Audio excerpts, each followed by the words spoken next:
చెప్పండి. ఎట్టకేలకు నరేంద్ర మోడీ గారు నెల రోజుల తర్వాత స్పందించినప్పటికీ విద్యార్థులకు ఎలాంటి భరోసా ఇవ్వలేదు. దీని గురించి ఏం చెప్తారు?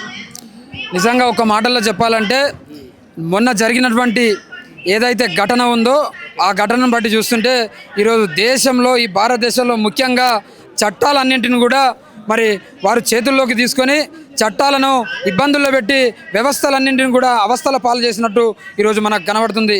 మరి ఈ యొక్క భారతదేశంలో ప్రజాస్వామ్యాన్ని కూని చేయడంలో ఈ యొక్క భాజపా సర్కార్ మరి ముందంజలో ఉందని ఈరోజు స్పష్టంగా అర్థమవుతుంది.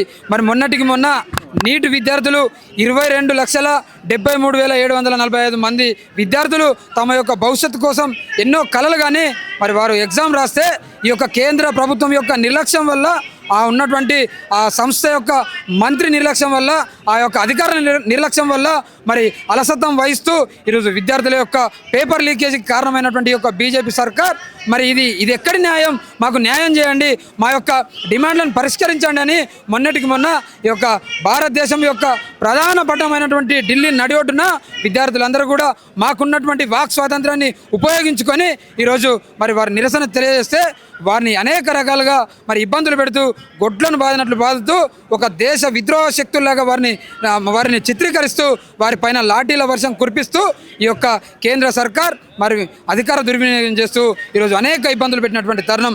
ఆ యొక్క ఇబ్బందుల్లో ఎంతోమంది విద్యార్థులు మరి అనేకమైనటువంటి అమానుష ఘటనలు మనం వెతికి చూసాం, మనం బయటకు రావడం జరిగింది.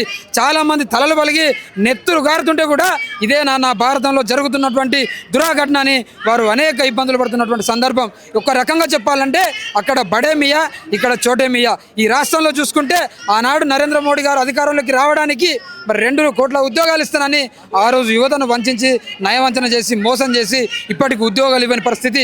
అదే కోవలో మరి అక్కడ బడే మియా అయితే ఇక్కడ చోటే మియా.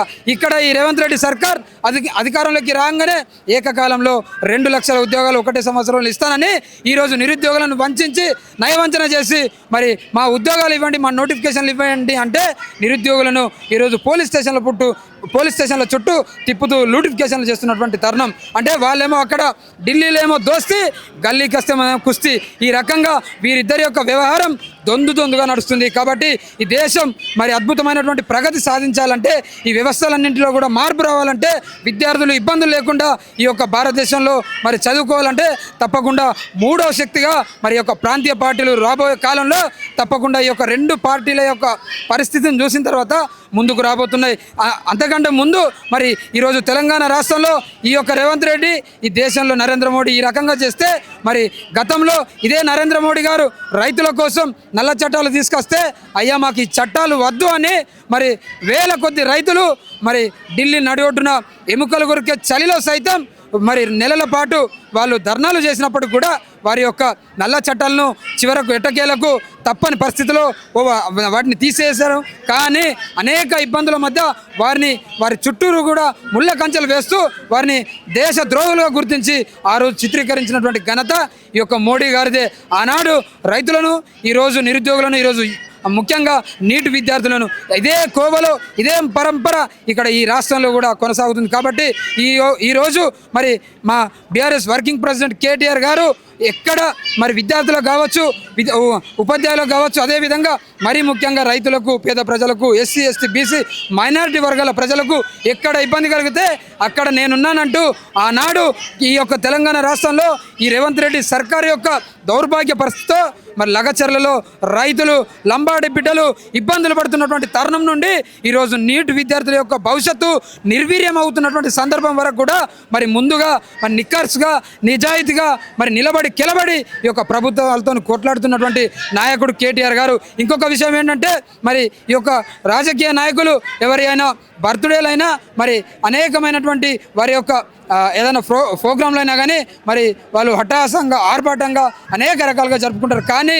ఈరోజు మా పేదల పక్షపాతి, అదేవిధంగా రైతు పక్షపాతి బీఆర్ఎస్ వర్కింగ్ ప్రెసిడెంట్ కేటీఆర్ గారి యొక్క 50వ జన్మదిన సందర్భంగా కూడా వారు జన్మదిన వేడుకలను బహిష్కరించి నా యొక్క నీట్ విద్యార్థులు దాదాపు 22 లక్షల మంది విద్యార్థులు ఈరోజు ఢిల్లీ సరిహద్దున ఇబ్బందులు పడుతుంటే నాకు ఈ జన్మదిన వేడుకలు అవసరం లేదు, నేను విద్యార్థుల పక్షాన పోరాడతానని ఈరోజు ఈ యొక్క ధర్నా చౌక్ వచ్చి వారికి మద్దతుగా నిలిచినటువంటి మా అన్న కేటీఆర్ గారికి ప్రత్యేక ధన్యవాదాలు తెలియజేస్తూ మరి ముఖ్యంగా ఈ యొక్క ఘాతుకానికి ఈ యొక్క దురాఘటనకు కారణమైనటువంటి మంత్రి ధర్మేంద్ర ప్రధాన్ వెంటనే రాజీనామా చేయాలి. నేను మోడీ గారిని అడుగుతున్నా, ఈ యొక్క ధర్మేంద్ర ప్రధాన్ రాజీనామా చేయంగానే నీ యొక్క ప్రభుత్వం కూలిపోతుందా? వెంటనే ఇప్పటికే ఆలస్యమైంది.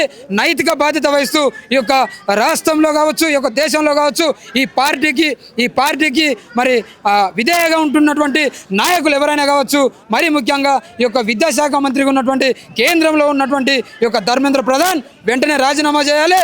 నిన్న ఏ ఒక్క కోరికతోనైతే విద్యార్థులు ఇలాంటి ఘాతుకానికి గురైనరో వారి యొక్క కోరికలను, వారి యొక్క డిమాండ్లను వెంటనే పరిష్కరించాలి.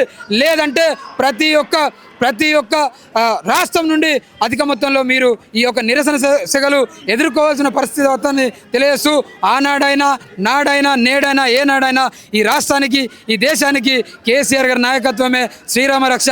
మరి ఈ యొక్క బీఆర్ఎస్ పార్టీనే సుభిక్షం తెలియజేస్తూ జై తెలంగాణ.